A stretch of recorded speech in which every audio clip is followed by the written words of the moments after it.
everyone looks for a unicorn. They want a pink pony with a purple mane with glitter hooves and wings and a, sparkly unicorn with the security padlock cutie mark on the hind quarter. And what they really need is just a pony. That's it. That's the job they actually need. And by going after unicorns, one, you're missing talent that you can grow into that unicorn, but you're also making your lead time to fill those positions even longer. It comes back to, what does this job really do? How many times have you looked at a job description and then talk to the person who's doing it and go, I only do 25% of what's on there. Everything else is on there is fluff.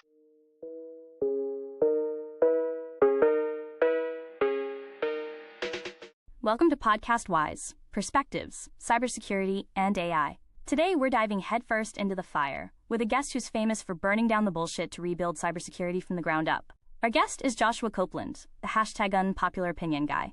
He's a cybersecurity executive, a Tulane professor, and a 22-year Air Force and State Guard veteran. Joshua has built a reputation on saying the things that others won't, and his book, Burning Down the Bullshit to Rebuild Cybersecurity, is all about challenging the industry's most sacred cows. From calling out certification theater and bad hiring practices, to exposing leadership failures and the harmful cult of the hero, Joshua is here to spark those uncomfortable but absolutely necessary conversations. Today we're going to talk about why following frameworks to the letter can be counterproductive, what's really broken about hiring in the security space, and how we can finally stop chasing unicorns. Please welcome Joshua Copeland. And don't forget to like, share, and subscribe. All right. Hey, Joshua, how are you? I'm very good. How about yourself? I'm good. Thank you for asking. Welcome to the show. So your book and online presence are built around your unpopular opinion. So to start us off, what's a popular cybersecurity best practice that you believe is completely overhyped or even counterproductive? Following frameworks to the letter. We see everyone go, you have to follow NIST, you have to follow CIS benchmarks, you have to follow insert whatever guidance that they have. And I'm not knocking them in any way, shape, or form. They are absolutely critical to what we do. However, the over-reliance on them and removing critical thinking from your ability to make a determination on whether does this control make sense for our business? And does it make sense for what we have going on in our total landscape? So I might have a item that on a DISA-STIG or a CIS benchmark that says it's a critical finding that if you have this thing enabled, but it's 3 layers deep into my environment, it's in a protected segment, and it's a low value item, but it's going to cost me a lot of money to implement that. Yes, the standard says I should do this, but common sense and good business judgment goes, I have enough layers of security around that. There's enough protection that maybe that critical findings in my environment's really a low finding. And I can accept some of that risk by having these other mitigating factors around it. And I think it's just a matter of over-reliance on somebody else's expertise without applying it to your environment and your unique case, because no two environments are exactly the same. Yeah, that's true. Also, now your book title is very direct, right? Burning down the bullshit to rebuild cybersecurity. So putting the fire to it and just building it back up. So what specific bullshit were you most passionate about calling out when you started writing the book? So for me, this all started about 4 years ago when I did my first initial unpopular opinion rants, kind of looking at 3 spokes of the leg that we do for cybersecurity for hiring. The first being degrees, the second being certifications, and the third being experience. And I kind of went on a rant, if you will, on degrees don't tell me a whole lot as an actual hiring manager about your ability to do the job. They tell me a lot of things. They tell me that, you can do long-term project planning. You can probably work in a team because unless you're going through a school that's like WGU, that's all individual based, you probably have a team project. You probably have someone who didn't pull their weight on the project and had to make up for that. It tells me that you're potentially a more well-rounded individual because you've taken things that are outside of your course major. So you've done some humanities, you've done some electives around that thing. But it doesn't really tell me that you're going to be a really good cybersecurity person because only 1/4 of your undergraduate degree is actually in your major. Everything else is general education and electives. So saying that I need to have a entry-level SOC analyst have a bachelor's degree in IT or cybersecurity, that doesn't really tell me anything about them other than some things that don't directly apply to their ability to do the job. Take that same kind of thought process with certifications. Certifications don't necessarily tell me a lot on what you're really capable of. They tell me what you knew on one particular day in the course of your life, and that you've done the paperwork to keep that renewed by paying the fees and submitting CPEs. There are so many people that go and do a 1 week boot camp where they get fire hose information down for 4 days and they take the test on Friday. And by Saturday, they flushed everything they knew and forgot it altogether. We also see a lot of folks go, I need X number of years of experience for this type of role. And I would argue that not all years of experience are equal. An example of that is, I had someone that applied for a job with me to be a Tenable engineer. Now, the job rec, which was written by HR instead of the hiring manager, said that you need at least 5 years experience. I had one individual that applied that had 10 years experience working in a DoD environment at a base doing Tenable. I had another person who was applying for the same role, only had 2 years experience in a contracting space as a consultant. The guy who had 10 years experience, if you really peeled it back, all they did day in and day out for the last 10 years was make sure that the scheduled scans ran and did remediation scans. I would argue that they really had 1 year experience times 10. Right. Now, conversely, the gentleman that had 2 years experience, which was below the threshold, really went out and had built out 3 full Tenable environments from the ground up, from bare metal Linux servers, including building out custom compliance reports, setting up all the scheduling, building out the domains and all the pieces and parts to it. In reality, to me, that's probably 5 or 6 years worth of experience condensed into 2 years. Yeah. So these things that we've used as yardsticks of are you qualified are not necessarily the things that we should be doing. And a lot of that's based on us putting out bad job applications and bad job descriptions. Yeah, I agree. Because like when I was looking for a job in cybersecurity, when I got my degree in my master's in cybersecurity, I had to shoot my shot, basically. Like I'm like, I don't have the experience, I don't have the years, I have IT experience, but I don't have the cybersecurity experience. So I had to be like, well, I guess, like let me jump in and see if it's gonna work. Throw some spaghetti on the wall and see if it sticks. Yep. And I got lucky. I really did get lucky to that one spaghetti stuck, right? So that's how I got into cybersecurity. Now, you've talked about the cult of grind and the issue of burnouts in the cybersecurity field. Why do you think this has become such a rampant problem? And what's your unpopular opinion on how to fix that? For me, my unpopular opinion on that is that we have created a industry that worships people who are always on and are the hero when things go wrong, rather than, in my opinion, the right way to do it of staffing your organizations where there are enough people to do the job within their normal shifts, and that you don't have to have heroes because you've built proper processes, places, procedures, and technology in place that you don't have to have where someone has to come in at the last second and be your hero, doing their job, and all the things are working the way they're supposed to. And unfortunately, we just haven't built that as an organization across cybersecurity as a whole. Yeah. Now, in your book challenged the idea of heel culture, like you said, right, in the security world. Could you explain what that is and why is it so detrimental to the organization's long-term security? Well, it's one of those things where when we focus on things like compliance, we're not looking at true security. We're looking at, a yardstick that is measuring something 5 years ago. So we push everything towards having compliance and not really security, which puts us in these positions where we have to have heroes come in at the last second because we haven't planned for true security. And what I mean by that is I look at all these frameworks and baselines they're kind of your starting point. That should be your start of your journey, not the end of your journey. And by making it your end goal, you're just enabling a scenario where everyone has to be a hero all the time because you're under budget, understaffed.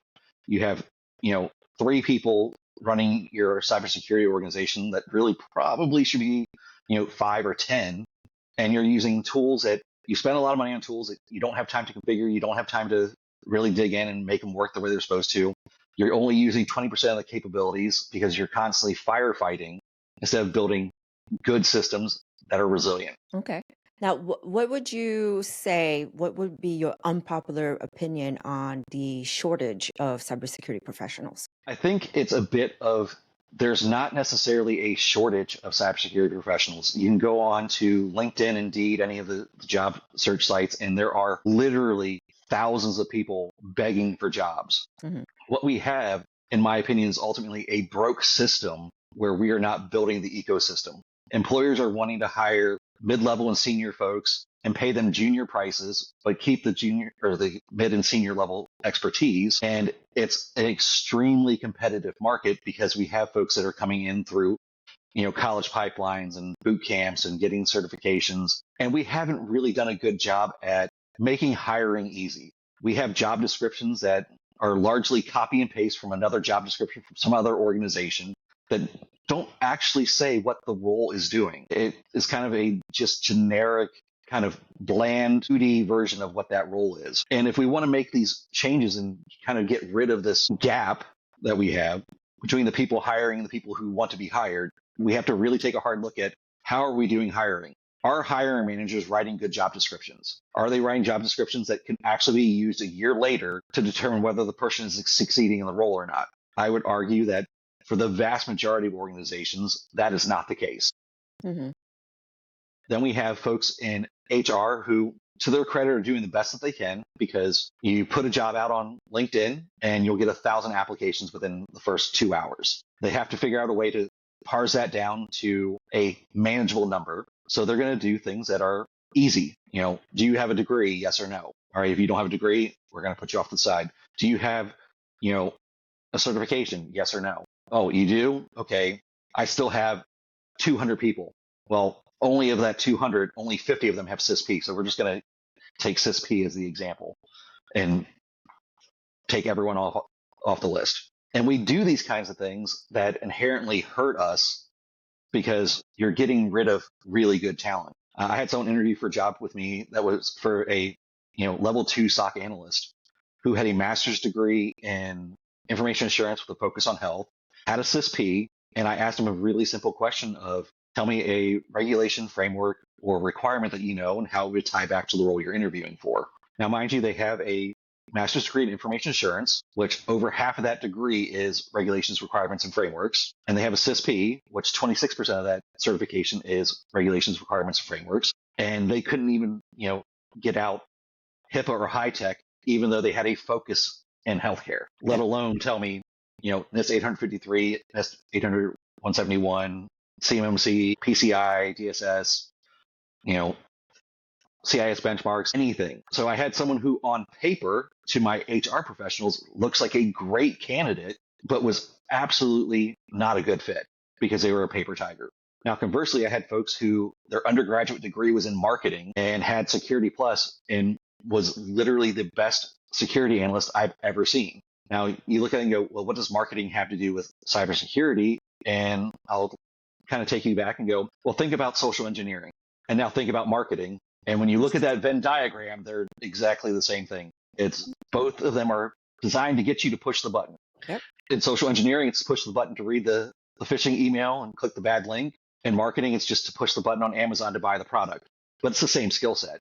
Yeah. Even like weird things like, I had one that was 18th century French literature was their undergrad major. And you would go, that has nothing to do with cybersecurity. Marketing I can see, but 18th century French literature, no, you're talking out your butt. And when you look at how they have to write papers for that, they have to get very, very in detail into all the context around what was happening during that time frame that was written. They have to kind of peel back the layers and make the connections between the different things that are occurring, both sociopolitically as well as geographically, to make that story make sense. And that's exactly what you're doing as a SOC analyst. Yeah. You're just doing it with bits and bytes instead of with, Alexander Dumas. Yeah. So you're getting context from everywhere and then putting it together.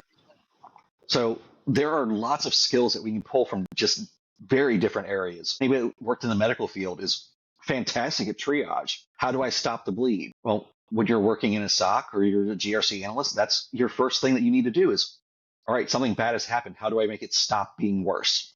People who come from law enforcement backgrounds, they're natural investigators. That's what they did from a law enforcement perspective. Ex-military, they're very understanding of hierarchical organization. They understand how things flow. They can follow a checklist. They can follow an SOP. there are all these different talent pools that we can tap into, and we don't. We tend to go with, I want somebody who has a background that is very similar to my own. Mm-hmm. I have a traditional 4-year degree and a master's degree and, this certification with this background. I am more likely to hire people who have a similar background to me. And for me in cybersecurity, that's the absolute worst thing you can do, because our threat actors aren't 4-year college degree holders with massive amounts of certifications. Right. They're, Russian threat actors. They're a kid in a basement. They're, a 50-year-old guy who's been doing this since before I was born.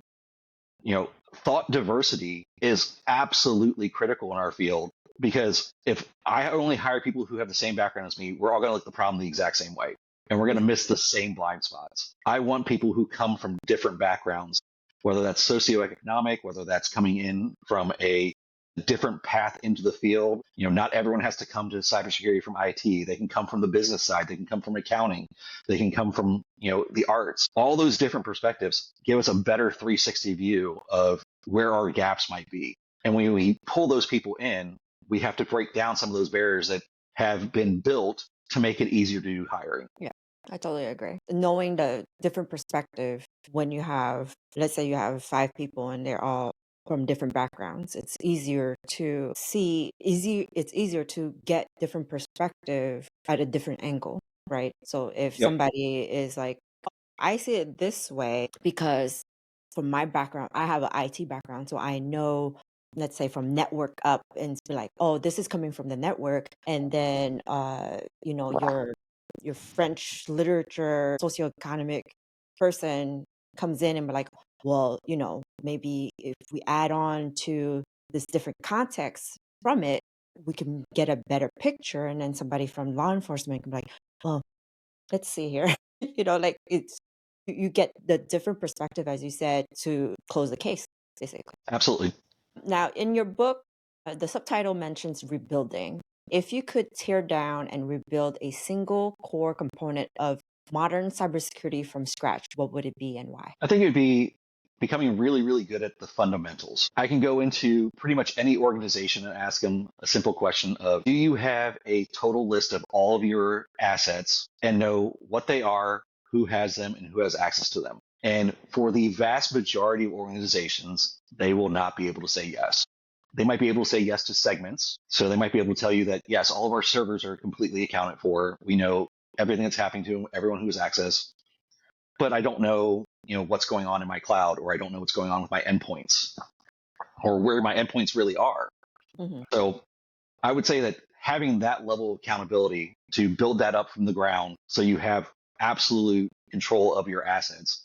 Because if you don't know what your assets are, you don't know what your risks are, you don't know what you have to mitigate, you don't know what has to be patched, you don't know what has to be controls or what controls to build around it. You're kind of blindly feeling around in the dark with, I know a table's here, so I'm going to protect the table, but I don't know that underneath the table is, the Fabergé egg that I'm going to kick over because I just don't know that it's there. Right. It's like, so, and also reviewing your access, right? That's something that is forgotten. Funny enough, yesterday my husband and I were watching this show called Pantheon on Netflix. And I'm going to, blow the cover on the end of the show. But one of the old guys that used to work at the company that he's trying to infiltrate still had access to the building 20 years later after he was in jail and stuff like that.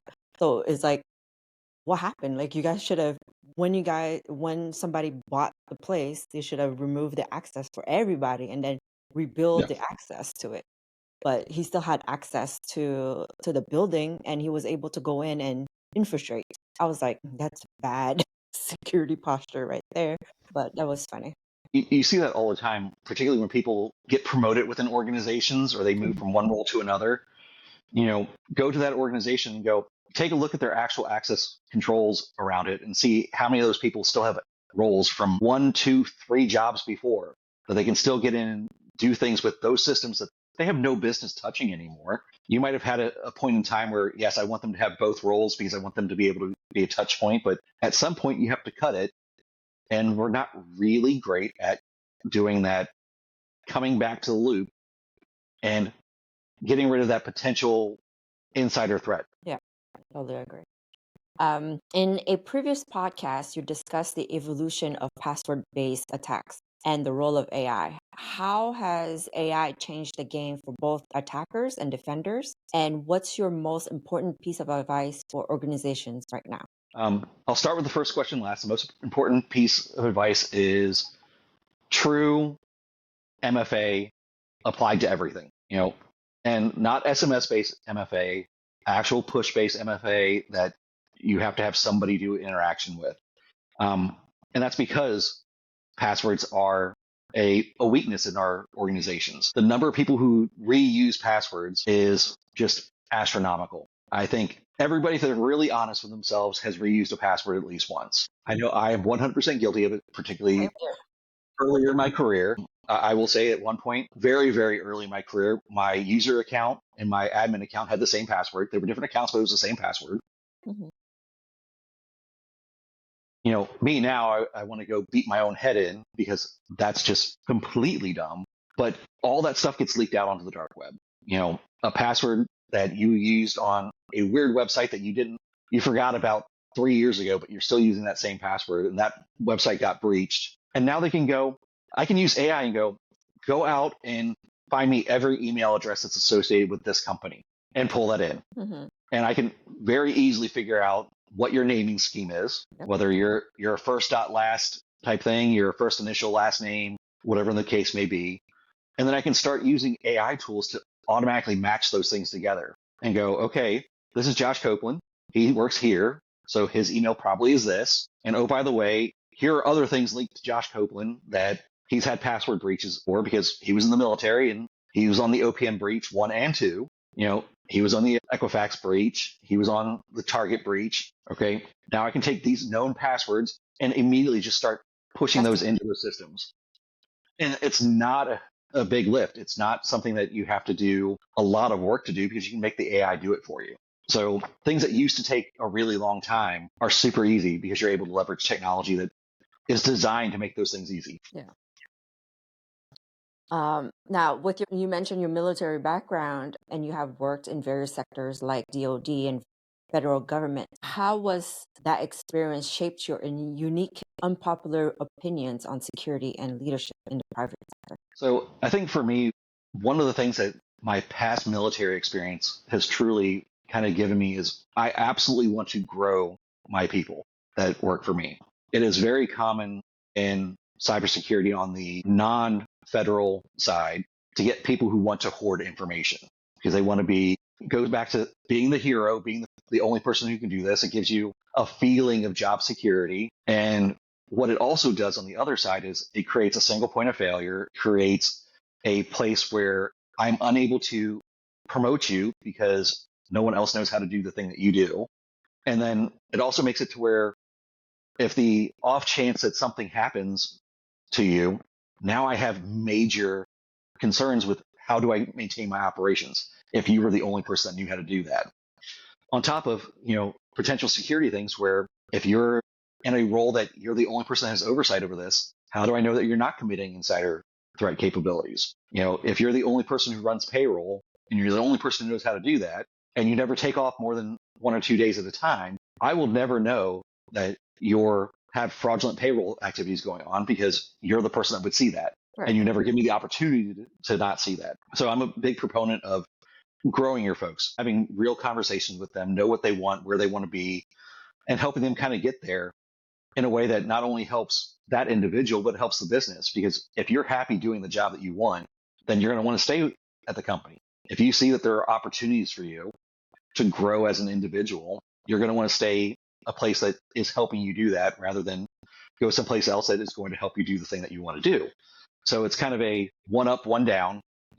I should know what my boss does. I should know what the person underneath me does. So if they have an issue where, their kid breaks their arm and they need to go run out in the middle of the day to go take their kid to the hospital, that means nothing to us because we're able to absorb that because we've done appropriate people process technology around those types of things, not as a way to, diminish any individual person, because you're all integral to the process, but it makes it to where you have better balance in your life and we have better balance in ours. Yeah, I totally agree with that. So previously we talked a little bit about the hiring practices in cybersecurity. What's the one biggest mistake that companies are making when trying to find and hire talent? What do you think they should be doing instead? Everyone looks for a unicorn. They want a pink pony with a purple mane with glitter hooves and wings and a, sparkly unicorn with the security padlock cutie mark on the hind quarter. And what they really need is just a pony. That's it. That's the job they actually need. And by going after unicorns, one, you're missing talent that you can grow into that unicorn, but you're also making your lead time to fill those positions even longer. It comes back to, what does this job really do? How many times have you looked at a job description and then talk to the person who's doing it and go, I only do 25% of what's on there. Everything else is on there is fluff. How is the HR person supposed to know that these are the only things that really matter and everything else doesn't? How is the recruiter that's helping them go source this talent know that? They don't. They're going to go off of the document they were given. And so by chasing unicorns, we're making it to where we have folks who will be great and will do great things, not getting hired. And we have positions that are unfilled because we're not looking for the right people. We're looking for this special, unique flower that really doesn't need to be that special, that unique. Yeah, I remember at one of my old jobs, they posted my job online after a year or so. So I'm like, okay, I found it and I'm like, that's my job. But I'm like, I don't do half of this stuff. I was like, this is weird. Why are you doing this? Like, we don't need more, but you're just adding more stuff to it. So I'm like, okay, that's just weird. But that's another story for another day. All right. So after spending a year focused on threats and vulnerabilities, how do you manage to mentally and emotionally unplug from the world of cybersecurity when you're not working? For me, it's about having spaces to do things. I have an office in my house. I'm a remote worker, so I work from home. And if I'm doing work, I go into my office. I absolutely can sit on my couch on my phone and, answer email. But for me, it's a mental thing of in my office, that's where I do work. When I'm outside of that, it allows me to disconnect a little bit more than what I would otherwise. It helps me not be always on. And then go find things that aren't cybersecurity related. For me, it's going on adventures with my wife and, going out and riding my Harley where I don't have time to think about anything else because there's, 100 people on the road trying to kill me, including the road itself, because I live in Louisiana and our roads are absolute garbage. I can imagine. So do you do long rides? Like what's the longest ride you've ever done? Longest ride I've ever done was probably 10 hours round trip. Wow, that's awesome. That's something on the bucket list one day. Now, to finish off, if you could have a single universal rule or law enacted to improve cybersecurity for everyone, what would it be? That's a good one. I would probably say that for everyone, that you are 100% accountable for your actions that you do on your devices. And that's kind of seems vague, but it's very specific in that we have a lot of folks who do silly things that they shouldn't do. They know they shouldn't do it. They've been through the security awareness training, 100 times. They know they shouldn't click on the link, but they're going to anyway. You have system administrators who know that they should have separate accounts for their privileged user and their regular user, but they don't because it's easier to have them all on one thing. So having people be truly held accountable for the things that they do would be an interesting sight to see how that would play out in changing cybersecurity culture. Yes, I agree. Because it being more difficult to do something, like how would people process and how would people do things differently when they have a separate account for admin work, right? And accessibility, and also how our security posture would be different in that case where, a admin would have two accounts versus one account. I totally agree. Or at least two accounts. They might have more than that depending on what the role is. Yeah, that's true. That's true. At least so. Well, I thank you so much, Josh, for joining me, and thank you for watching. And I hope you guys have a good day. All right. Bye. Well, thank you so much for having me.